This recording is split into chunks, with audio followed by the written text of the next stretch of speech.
모세가 죽어야.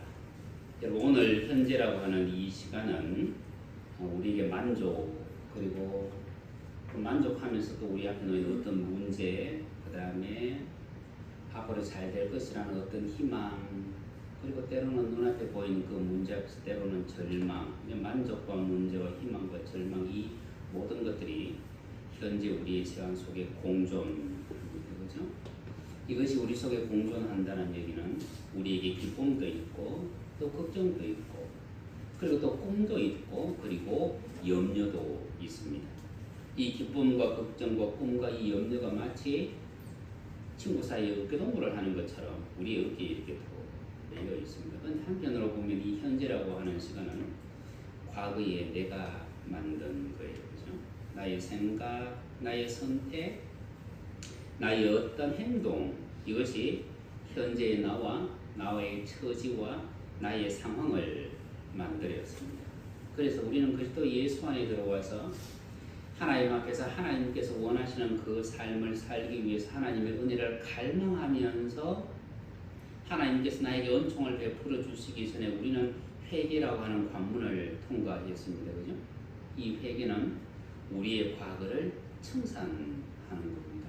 그와 마찬가지로 우리의 삶 속에 딱히 죄는 아니었는데 그럼에도 나를 붙잡고 있는 그 무언가가 있었기 때문에 오늘 내가 만족하면서도 뭔가 불안하고 하나님 앞에 감사하면서도 뭔가 염려가 있는 그 삶을 살아갑니다. 그래서 우리는 더 나은 삶을 위해서 그리고 하나님께서 우리에게 주신 그 본연의 부르심을 이루기 위해서 우리는 하나님 앞에서 버려야 할 것들은 항상 하나씩은 다 가지고 있습니다. 제 속에도 하나님 앞에 버려야 될 것이 있습니다. 그래서 그것을 처리해야만 우리는 한 걸음 더 나아갑니다.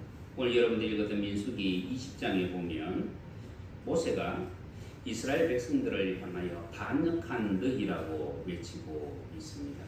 하나님은 이스라엘 자손이라고 말씀을 하고 있고 모세는 그들을 향하여 반역한 너희라고 말을 하고 있습니다. 여러분 그 앞에 민수기 20장 2절 말씀에 보면 아마 여러분들의 성경은 이렇게 기록되어 있을 겁니다. 회중이 물이 없으므로 모여서 모세와 아론에게 모여드니라. 근데 옛날 성경은 이렇게 기록되어 있습니다. 회중이 물이 없으므로 모여서 모세와 아론을 공박하니라. 공박한다고 나옵니다. 주석에는 어떻게 되어 있느냐 하면 회중이 물이 없으므로 모여서 모세와 아론을 대항하니라. 대항하니라. 제가 가지고 있는 성경은 옛날 성경은 공박하니라. 여러분들의 성경 굉장히 순하게 모여드니라 라고 해놨습니다. 공박한다. 대항하여 모여들었다는 얘기입니다. 내가 지금 물이 없다. 내가 지금 마실 것이 없다. 20장 5절에 얘기합니다. 너희가 어찌하여 우리를 애굽에서 나오게 하여 이 악한 곳으로 인도하였느냐.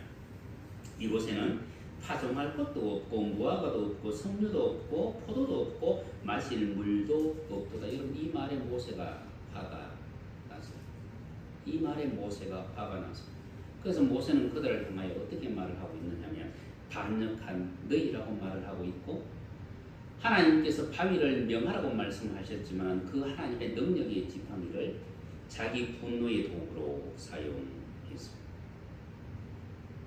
하나님은 그들을 향하여 이스라엘 자손이라고 말을 하고 있고 모세는 그들을 향하여 반역한 너희라고 말하고 있습니다. 여러분 하나님께서 반역자라고 규정해 놓은 것은 사단밖에 없습니다. 모세는 이스라엘 백성들을 향하여 반역자라고 지금 말을 하고 있습니다. 반면에 하나님은 오늘도 분명히 말씀합니다. 우리가 읽었던 민수기 20장 12절 말씀 여호와께서 모세와 아론에게 이르시되 너희가 나를 믿지 아니하고 이스라엘 자손의 목전에서 나의 거룩함을 나타내지 아니한 거로 모세와 아론 너희가 나를 믿지 않았다고 말씀합니다. 그러면서 이스라엘 백성들을 향하여 분명히 말을 합니다. 이스라엘의 자손. 여러분 이스라엘이라는 뜻이 하나님의 왕자라고 말씀하셨습니다. 그들이 비록 모세의 눈으로 봤을 때는 반역자였지만은 그들이 하나님 앞에 불평과 원망을 쏟아내었지만은 하나님의 입장에서는 여전히 하나님의 왕자의 후손이었다는 얘기입니다. 여러분, 그들 앞에서 하나님의 거룩을 드러내지 아니했다는 이유 때문에 오늘 모세를 향하여 하나님이 말씀합니다. 너희는 이 총회를 내가 그들에게 준 땅으로 인도하여 드리지 못하리라.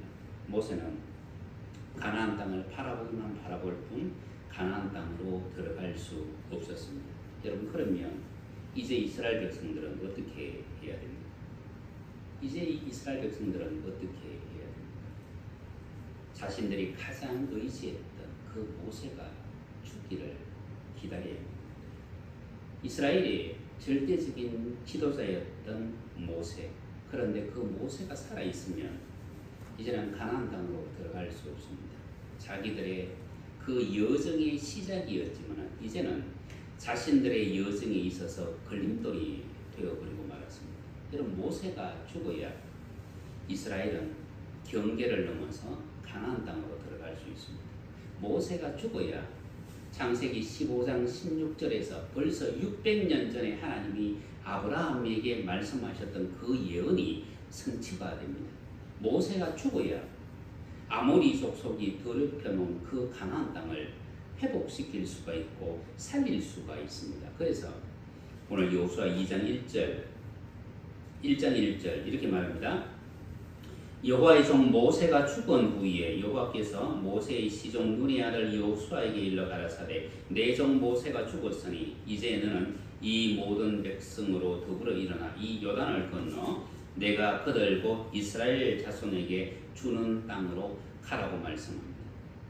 그러면서 3절에 말씀합니다. 내가 모세에게 말한 바와 같이 물은 너희 발바닥으로 밟는 곳을 내가 다 너희에게 주었으니 밟으라고 말씀을 합니다. 여러분, 이 밟는 것은 다라크라고 언젠가 제가 말씀드렸습니다. 전쟁하는 군사가 정복지의 땅을 밟듯이 포도 농사를 짓는 사람들이 포도 추수를 다 한 후에 포도주를 만들기 위해서 그 포도를 발로 밟듯이 밟는 행위를 바로 이 다라크라고 얘기합니다. 여러분, 포도는 추수 후에 그냥 두면 이 포도는 썩어서 버려집니다.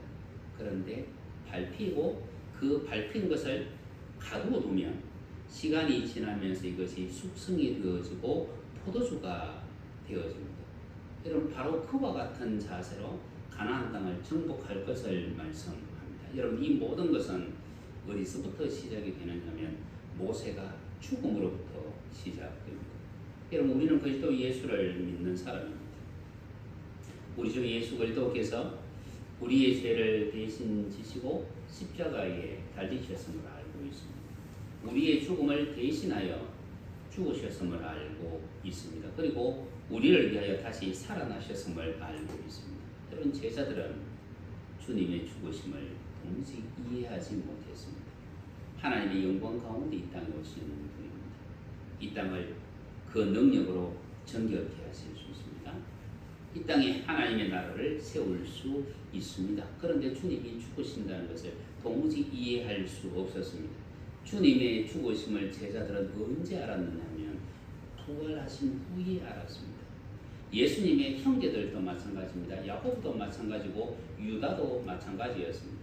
예수님이 살아있는 그 생전에는 도대체 우리 형님이 왜 저런 말을 하지? 왜 저런 말을 할까? 그런데 부활하신 주님을 만난 후에는 알았습니다. 주님이 이 땅에 오신 목적을 알았고 주님이 죽으신 이유를 알았고 주님이 살아나신 이유를 알았고 성천하신 이유를 알았습니다. 그래서 동생 야고보는 야고보서를 썼고 동생 유다는 유다서를 쓸 수 있었습니다. 여러분, 우리가 가장 고집스럽게 붙잡고 있는 그 어떤 생각이, 그 어떤 습관이, 그 어떤 태도와 그 어떤 관계가 그것이 오늘의 나를 있게 만들었습니다. 동시에 오늘의 나를 있게 한 그것이 동시에 나의 발목을 잡고 있습니다. 나로 하여금 더 이상 뭔가를 선한 것을 생각하지 못하도록, 나로 하여금 더 좋은 어떤 날로 나아가지 못하도록, 나로 하여금 하나님께로 더 가까이 나아가지 못하도록 그것이 나를 붙잡고 있다는 일. 이스라엘 백성들은 모세가 있어서 그 광야 여정을 시작했습니다. 그런데 모세가 살아 있어서 그 여정이 끝이 안 나고 중간에 멈춰 있었습니다. 그런데 모세가 죽으니까 이스라엘 백성들은 경계를 넘어서 요단을 넘어서 가나안 땅으로 들어갔습니다. 우리 주 예수 그리스도께서 이 땅에 오실 때 하늘의 영광을 다 가지고 내려갔습니다. 그런데 예수 그리스도께서 죽으시지 아니하시면 하늘 영광을 가지고 내려왔지만 우리는 하나님과 화목할 방법이 없습니다. 여러분, 죽지 않고 살아날 방법은 없기 때문에 주님이 죽으시지 아니하셨다 그러면 살아나지도 못하셨습니다. 살아나지 못하셨으면 우리의 구원도 있을 수 없습니다. 그래서 오늘 로마서 5장 10절에서 사도 바울이 말합니다. 곧 우리가 원수 되었을 때에 그의 아들의 죽으심으로 말미암아 하나님과 화목하게 되었고 화목하게 된 자로서 더욱 그의 살으심으로 말미암아 구원을 받을 것이다. 여러분, 우리가 하나님 앞에서 구원받은 자로서 살아가기 위해서는 예수님이 반드시 살아나셔야 됐고 예수님이 살아나시기 위해서는 예수님이 반드시 죽으셔야만 했습니다. 여러분, 이것이 오늘 이 땅을 살아가는 우리 개인의 현재에 여러분 적용시키시길 바랍니다. 현재를 대하는 태도가 바뀌지 아니하면 우리는 미래가 바뀌지 않습니다. 우리의 미래를 변화시키지 못한다는 것은 그건 굉장한 어리석음입니다. 여러분, 이 어리석음은 그냥 쓰레기처럼 쉽게 버릴 수 있는 것이 아닙니다. 이 어리석음은 자기 자신에 대한 가장 참혹한 거예요. 그래서 우리는 하나님 앞에 지혜를 구해야 되고 하나님의 지혜에 맞게 우리를 계속해서 바꾸어 나갈 수 있어야 됩니다. 여러분, 우리는 신약 성경에 기록된 이 서신서들을 쭉 읽으면 서신서, 특별히 사도 바울이 적었던 로마서를 포함해서 14권의 서신서는 전부 어떻게 끝이 납니까? 전부 축도로 끝이 납니다. 전부 축도예요. 그 전부 축도 가운데 로마서에 보면 로마서 16장 24절에 보면 축도가 나옵니다. 로마서 16장 마지막 절이 축도가 아니고요. 24절이 축도인데, 그런데 여러분들 성경을 펼치시면 성경이 어떻게 되어 있습니까? 없음이라고 되어 있습니다. 없음이라고 되어 있습니다. 로마서 16장 24절 그 없는 그 부분을 어떤 번역본에는 나옵니다. 어떻게 나오냐 하면 우리 주 예수 그리스도의 은혜가 너희 모든 이에게 있을지어다. 이게 축도예요. 근데 여러분, 사도 바울의 이 축도는 고린도전서 10장 23절에 가면 역시 동일하게 반복됩니다. 고린도후서 13장 33절에서도 반복되고요.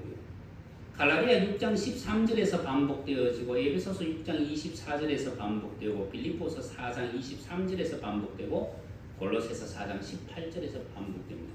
14권의 모든 성경에서 이 말이 동일하게 계속해서 반복됩니다.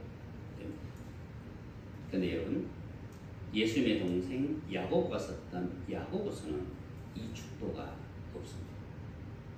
베드로가 썼던 베드로전서에는 너희에게 평강이 있을지어다라고 축도를 합니다. 베드로후서에는 은혜와 지식에서 너희들이 계속 자라가라고 축복을 합니다. 사도 요한이 썼던 요한일서 5장 21절에서는 우상을 멀리하라고 얘기했고 요한이서 1장 12절에서는 기쁨을 충만케 하라고 얘기했고 요한 3서에서는 없습니다. 예수님의 동생 유다는 다시 어떻게 말을 하고 있느냐면 하나님의 영광과 위엄과 하나님의 권력과 하나님의 권세가 너희의 과거와 현재와 미래 속에 함께 있을지어다, 그렇게 얘기합니다. 그런데 여러분, 사도 바울은 14권의 서신서에서 똑같은 얘기를 합니다. 우리 주 예수 그리스도의 은혜가 너희 모든 이에게 있을지어다. 여러분, 이 은혜가 무엇이라고 말씀드렸습니다. 예를 들어 오늘 어버이날입니다. 부모님 은혜 감사드립니다. 스승의 날입니다. 스승의 은혜 감사드립니다. 여러분, 그 은혜, 내가 부모님에게서 지금까지 깨달은 그 은혜에 대해서 내가 감사를 했잖아요, 원래. 그죠? 내가 2024년도에 함께 지내고 있는 그 부모님의 은혜에 대해서 내가 감사를 했어요. 그리고 나는 그 부모님과 뚝 떨어져서 저 멀리 가서 1년을 살았어요. 다음에 그의 나이 되었습니다. 부모님 은혜 감사합니다. 이 얘기는요, 그 2024년도까지 부모님께서 나에게 주신 그 은혜에 대해서 내가 감사한 거예요, 이미. 그리고 1년이 지나서 2025년도에 은혜에 감사하려고 하니까 내가 부모님과 뚝 떨어져 부모님이 내한테 용돈 한번 해준 적이 없고, 부모님이 나에게 밥 한 끼 사준 적이 없고, 내가 도리어 부모님에게 용돈을 주고 부모님께 밥을 사주고 부모님께 안부 전화를 했어요. 1년 동안 나는 부모님에게서 받은 것이 하나도 없어요. 도리어 내가 더 많이 해줬어요. 그런데 2025년도에 또 부모님 은혜에 감사합니다라고 말을 할 수 있는 것은 뭐냐면, 작년까지 내가 깨닫지 못했던, 내가 미처 알지 못했던 그 부모님의 마음을 내가 알았다는 얘기예요. 내 속에 숨겨져 있던 그 부모님의 그 마음을 내가 알았다는 거예요. 그러면 여러분, 우리가 하나님의 은혜가 너희 무리에게 있을지어다, 그 얘기는 계속해서 나를 기경하는 거예요. 나를 변화시키는 거예요. 그리고 나를 바꾸는 거예요. 사도 바울이 말한 주 예수 그리스도의 은혜가 너희 모든 이에게 있을지어다는 이 축도의 말은 너를 계속해서 하나님 안에서 변화시키라는 얘기입니다. 여러분, 변화시킨다는 얘기는 내가 기존에 가지고 있던 것을 포기하는 거예요. 그것이 나의 생각이든 나의 선택이든 나의 습관이든 나의 태도이든 내가 그것을 붙잡고 있으면 나는 더 이상 전진해 나아갈 수 없기 때문에 하나님 우리에게 그것을 바꾸라고 말씀합니다. 아까 제가 여러분들에게 말씀드렸습니다. 제 속에도 놓아야 될 것이 있어요. 제 속에도 바꿔야 될 것이 있어요. 제 속에도 죽여야 될 것이 있어요. 그것을 놓고 그것을 바꾸고 그것을 죽였을 때 나는 오늘과는 다른 모습의 삶을 살아갈 수 있습니다. 여러분, 요즘 교계가 시끄럽습니다. 한 분 목사님 때문에. 여러분, 그 부분에 대해서 제가 전혀 언급도 하지 말라고 말씀드렸습니다. 여러분, 제가 오늘 여러분들에게 말씀드립니다. 목사님들의 그 임기가 70세까지인지 65세까지인지도 제가 지금 헷갈릴 정도로 제가 관심이 없습니다. 여러분, 제가 임직을 사역을 그만두게 되어지면 저는 요대로 나아갈 거예요. 제가 메모를 굉장히 많이 해놓은 책 14권하고 그리고 제 옷까지만 딱 가지고 모든 책도 제 명패하고 명함을 가지고 나가야 되겠죠. 차도 그대로 나가는 거예요. 왜냐하면 그 이후에 저의 삶도 주 하나님이 책임지실 것이기 때문에 제가 이곳에서 하나님의 종으로 있었다면 제가 이곳을 떠날 때도 하나님의 종으로 떠나는 거예요. 그래서 교회의 저런 모습들을 보면서 우리 목사님은 나갈 때 어떻게 할까? 여러분, 그거 신경 하나도 안 써요. 제 다음에 누군가가 오시게 됩니다. 아마 그분들이 신앙의 여정을 걸어가면서 사역을 하는 데 있어서 제가 했던 이 자리가 그분들의 바닥이 될 거예요. 그리고 그분들은 더 올라가게 될 거예요. 그래서 계속해서 여러분들을 기경하시되 여러분들은 하나님께서 나를 어떻게 하실까 거기에 대한 염려는 여러분 하지 마십시오. 지금까지 염려가 나의 삶을 붙잡고 있었다 그러면, 걱정이 나의 삶을 붙잡고 있었다 그러면 우리가 그 걱정과 그 염려를 놓아야 우리는 한 걸음 더 나아갈 수 있습니다. 여러분들이 붙잡고 있는 그 모세는 무엇입니까? 저 모세가 죽으면 나는 어떡하지? 나의 이 생각, 나의 이 태도, 나의 이 습관, 이것을 바꾸면 나는 어떡하지? 근데 여러분, 그것을 바꿔야 내가 삽니다. 예수님이 없으면 나는 어떡하지? 그런데 예수님이 죽고 예수님이 살아나니까 하나님과 우리의 화목과 하나님과 우리의 하나님에 대한 구원이 다 해결되어지는 것처럼 우리는 지금 가장 아끼고 붙잡고 있는 그것을 바꿔야 돼요. 그것이 저희의 태도일 수도 있고 저희의 생각일 수도 있고 저희의 어떤 행동일 수도 있습니다. 그것을 고치지 않는 한 우리는 앞으로 나아갈 수 없습니다. 하나님과 동행했던 그 모세도 하나님의 성품과 맞지 않는 그 말과 그 행동 때문에 가나안 땅으로 들어가지 못했습니다. 모세가 그 광야 여정을 지나면서 하나님의 성품에 맞게 자기의 말, 자기의 행동을 다 고쳤더라면 그도 이스라엘 백성들과 함께 요단을 건너서 가나안 땅으로 들어갔을 거예요. 그가 그것을 못했기 때문에 그 위대한 선지자가 가다가 중도에 서거되었습니다. 성경에는요, 그의 자녀들의 이름이 더 이상 언급되지도 않습니다. 하나님께서 위대하게 사용한 선지자였고 하나님 앞에 구원받은 자였고 저 변화산에서 예수님과 엘리야와 함께 만났던 모세였지만 그 한 번의 실수 때문에 그의 후손의 이름이 성경에 언급된 적이 한 번도 없고 그의 사역이 그곳에서 끝나버립니다. 여러분, 하나님께서 우리를 사랑하시는 것 우리 너무 잘 알고 있습니다.